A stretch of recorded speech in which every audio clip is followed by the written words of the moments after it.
বন্ধুরা, Durga style cooking চ্যানেলে অনেক অনেক স্বাগত। আজকে চলে এসেছি একটা এঁচোড় চিংড়ির রেসিপি নিয়ে।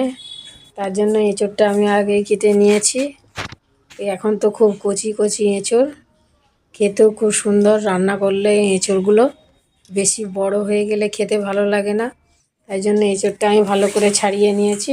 তারপরে আলু কেটে নিয়েছি। এরপরে আমি এঁচোড়টাকে সেদ্ধ করতে দেবো। মানে কাটা হয়ে গেলে এঁচোড়টা আমি গরম জলে সেদ্ধ করে নেব। একটুখানি সেদ্ধ ভাপিয়ে নিলেই হবে, কারণ এটা তো কচি এঁচোড়, বেশিক্ষণ লাগবে না সেদ্ধ করতে। দেখুন আমি এখানে সব পেঁয়াজ, সব আদা রসুন সব কেটে নিয়েছি। আর এখানে চিংড়িটা বাছা হচ্ছে। চিংড়িটা বেছে নিয়ে, খুব বড় চিংড়ি নয়, মাঝারি সাইজের চিংড়ি মাছ বাছাতে আগেই আমি দেখিয়েছি কিভাবে চিংড়ি মাছগুলো বেছে নিতে হয়। চিংড়ি মাছের কি একটা নোংরা থাকে, সেটাও ফেলতে হয়। তাই সব কিছু ফেলে বাদ দিয়ে আমি চিংড়ি মাছটা বেছে ধুয়ে পরিষ্কার করে নিয়েছি। তারপরে আমি এই চিংড়ি মাছটাকে ধুয়ে নুন হলুদ মাখিয়ে ভেজে নেব। হালকা করে ভাজবো, বেশি কড়া করে ভাজবো না, তাহলে শক্ত হয়ে যাবে। চিংড়ি মাছ এখানে ভাজতে তারপরে আমি সব আদা রসুন পেঁয়াজ যা লাগে, এ তো কষিয়ে রান্না করতে হয়। আদা রসুন পেঁয়াজ রসুন সব আমি এখানে ছাড়িয়ে নিচ্ছি। নিয়ে এটা আমি একটা পেস্ট বানিয়ে নেব। আর এখানে আমি টমেটোও দেব। টমেটো দিলে যে কোনো রান্নার স্বাদ বাড়ে, তাই এখানে আমি টমেটোও দেব। আপনারা টমেটো পেস্ট করেও দিতে পারেন আদা রসুনের সঙ্গে, আবার টমেটোটা এমনি কষার সময়ও দিতে পারেন।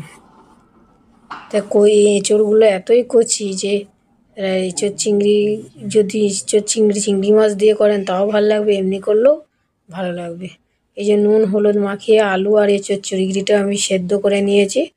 অল্প একটু সেদ্ধ করেছি, বেশি করিনি, কারণ কষাতে কষাতে বাকিটা সেদ্ধ হয়ে যাবে। এবার নুন হলুদ মাখানো চিংড়ি মাছটা আমি কড়াইয়ে তেল দিয়ে কড়াইয়ের মধ্যে দিয়ে দিলাম। হালকা ভাজা ভাজা করে নেব। অনেকটাই চিংড়ি মাছ ছিল, একটু বেশি করে চিংড়ি দিলে খেতে ভালো লাগে।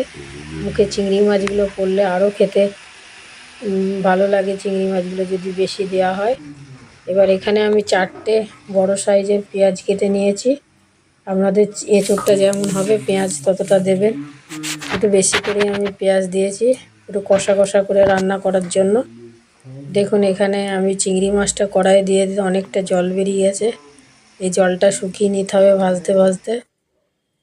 চিংড়ি মাছটা দেখুন প্রায় ভাজা হয়েই গেছে, ভাজা হয়ে এসছে। দেখুন জল বেরিয়ে গেছে অনেকটা, তাই জলটা শুকিয়ে তারপরে আমি চিংড়ি মাছগুলো ভেজে তুলে নিয়েছি। এরপরে আমি ওই কড়াইয়ের মধ্যে তেল দিয়ে পেঁয়াজটাকে আমি কষিয়ে ভালো করে, আদা রসুন পেস্ট যেটা করে রেখেছিলাম, টমেটো এবং পেঁয়াজ ভালো করে কষিয়ে, তারপরে আমি যে সেদ্ধ করে রেখেছিলাম আলু এবং এঁচোড়গুলো, সেগুলো আমি দিয়ে দিলাম কড়াইয়ের মধ্যে, মশলাটার মধ্যে দিয়ে এটাকে আমি ভালো করে কষিয়ে নেব। কষিয়ে নিয়ে তারপরে আমি জল ঢেলে দেবো। এখানে তো বেশিক্ষণ লাগবে না, কারণ এই কষাতেই অনেকটা সেদ্ধ হয়ে যায়।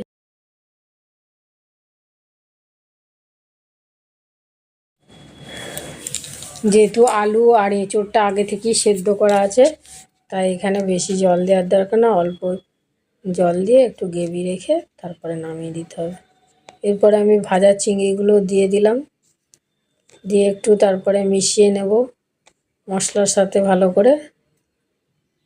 তারপরে আমি জল দিয়ে দেব। এঁচোড় চিংড়ি রান্না করা খুবই সোজা, এবং যেমন রান্না করা সোজা খেতেও ভালো লাগে। এঁচোড় চিংড়ি অনেকেরই খুব পছন্দের খাবার। আমাদেরও এঁচোড় চিংড়ি খেতে খুবই ভালো লাগে। এঁচোড় তো এমনিই খেতে ভালো লাগে, তার সঙ্গে চিংড়ি মাছ দিলে আরও টেস্টি হয়ে যায়। এখানে আমি লবণ দিয়ে দিলাম, দিয়ে আমি নাড়িয়ে চাড়িয়ে তারপরে আমি এখানে জল দিয়ে দেবো। দেখুন কালারটা খুব সুন্দর এসেছে, দেখতে যেমন হয়েছিল খেতেও ঠিক তেমনি হয়েছিল।